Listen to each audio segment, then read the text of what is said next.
Madam Chair, committee members, I was privileged to grow up in the shadow of the north side of Mount Hood in the community of Parkdale. And it was there that I began my lifelong attachment to Mount Hood and all that it has to offer. All of us who are long-standing residents of the Hood River Valley simply refer to Mount Hood as the mountain.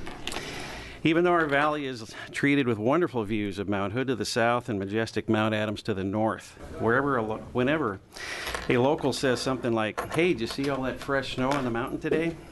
there's no doubt that they're referring to Mount Hood. And I'm sure this is equally true for the other communities that surround our mountain as well. Since Lewis and Clark first surveyed our glorious region and state back in the early 1800s, Mount Hood has captured the attention of all who have come this way. Throughout the 18 and 1900s, Mount Hood grew to become the most recognizable symbol of our state, and with the growth of Portland just 50 miles away, became a magnet for a variety of outdoor recreational activities that continue to grow and flourish.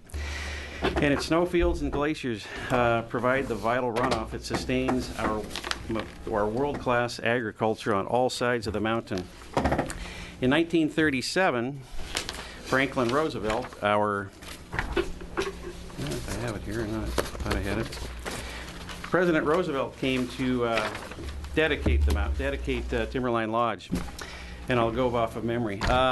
He said generations are going to come after us to avail themselves of the recreational opportunities on this mountain here at Timberline Lodge, and this will be throughout the seasons. It's going to be winter, it's going to be summer.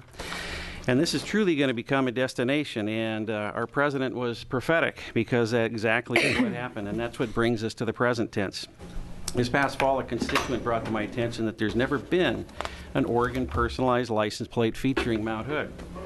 We have salmon, we have wine, we have Crater Lake, but there is no Mount Hood, and I was surprised. I mean, there's nothing. We've never honored Mount Hood's highest peak. We've never honored the place that has the only year-round ski resort in the U.S. Great idea. What can I do to help? And that became House Bill 3027, which you find in front of you today.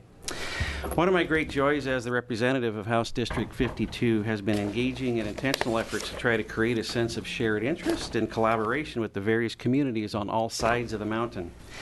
In recent years, we have seen tremendous growth in the recreational, biking, and pedestrian opportunities in the region. From the Sandy Ridge Mountain Bike Park system to the completion of the paved trail that now links Cascade Locks to Portland. And you'll notice perhaps on OLIS that we have actually a schematic from ODOT that talks about the trail that was just recently completed linking Portland to Cascade Locks, and the proposed trail going all the way to the Dalles, actually, which would link that area as well. There's a huge and growing interest in developing biking and hiking opportunities to promote economic growth and tourism in the region. So we crafted House Bill 3027 so that any proceeds from the sale of these plates will go back to the region through Travel Oregon, and they can award grants back to the area based on proposals that are brought to them from the region. So, Madam Chair and committee, this bill, I believe, is certainly a win-win. It's a win for our region. It would be a win for the state of Oregon to at last have a plate that honors our timeless and treasured and transcendent icon of Mount Hood. So with that, we have some folks who've come here from the district to tell you about their excitement for this and how these resources could benefit them and their region. So thank you, Representative. Thanks, Madam Chair. We will call up, I believe, two panels, Nancy D'Souza and George Wilson.